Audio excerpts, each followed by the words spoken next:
আসসালামু আলাইকুম এভরিওয়ান, কেমন আছেন সবাই? আজকে আমি নতুন একটি ভিডিও নিয়ে আসলাম আপনাদের মাঝে। এই ভিডিওর মধ্যে আমাদের গ্রামের সবথেকে সুন্দর গ্রামীণ একটি জায়গা তেরমুখ ব্রিজ আপনাদের ঘুরে দেখাবো। এই তেরমুখ ব্রিজের আশেপাশে কি রয়েছে, কোন সৌন্দর্যের কারণে মানুষ এত ভিড় করে, তা থাকছে আজকের এই ভিডিওতে।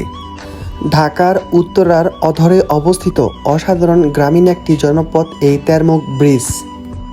উত্তরা আবদুল্লাপুর থেকে অটো বা রিক্সা করে খুব সহজে তেরমুখ চলে আসা যায়। কালীগঞ্জ এবং নারায়ণগঞ্জ থেকে ঢাকা উত্তরা আসা যাওয়ার সহজ মাধ্যম হিসেবে এই তেরমুখ ব্রিজটি ব্যবহার করা হয়।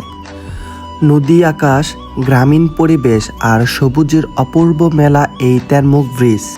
বর্ষাকালে এই ব্রিজের উপর দেখা যায় তুরাগ নদীর সৌন্দর্য এবং একইভাবে উপভোগ করা যায় নদীতে বয়ে চলা সারি সারি নৌকা, বালুভর্তি ট্রলার আর ছোট ছোট স্টিমারগুলোতে দল বেঁধে যাত্রীদের পিকনিক করার আনন্দ উল্লাস।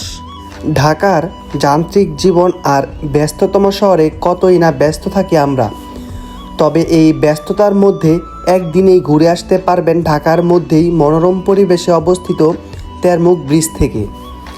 সাপ্তাহিক ছুটিতে সকাল ও বিকাল এই সময়টাতে এখানে জনসাধারণের সমাগম দেখা যায়।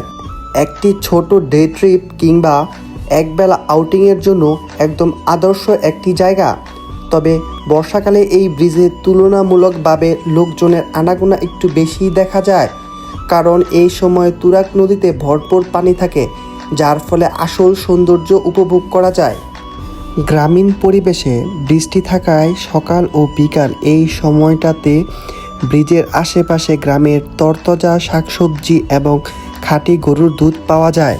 এখানে খাবার খাওয়ার জন্য অনেকগুলো রেস্টুরেন্ট রয়েছে। আপনাদের চাহিদা মতো সকল ধরনের খাবার অর্ডার করতে পারবেন এবং খাবারের মান অনেক ভালো আর দাম তুলনামূলকভাবে কম। ফ্যামিলি সহ বাচ্চাদের বিনোদনের জন্য একবেলা আউটিংয়ের জন্য চমৎকার একটি জায়গা। সো বন্ধুরা, আমার এই ভিডিওগুলো সবাই বেশি বেশি করে শেয়ার করবেন। আপনাদের ভালোবাসা, আপনাদের অনুপ্রেরণা পেলে সামনে আরও সুন্দর ব্লগ নিয়ে আসব। আমার জন্য দোয়া করবেন যাতে সামনে এর থেকে আরও ভালো টপিক নিয়ে আসতে পারি। সবার জন্য ভালোবাসা আর দোয়া রইল। আজকের মতো বিদায় নিচ্ছি, দেখা হবে আরেকটি নতুন ব্লগ নিয়ে। সবাই সেই পর্যন্ত ভালো থাকবেন। আল্লাহ হাফেজ।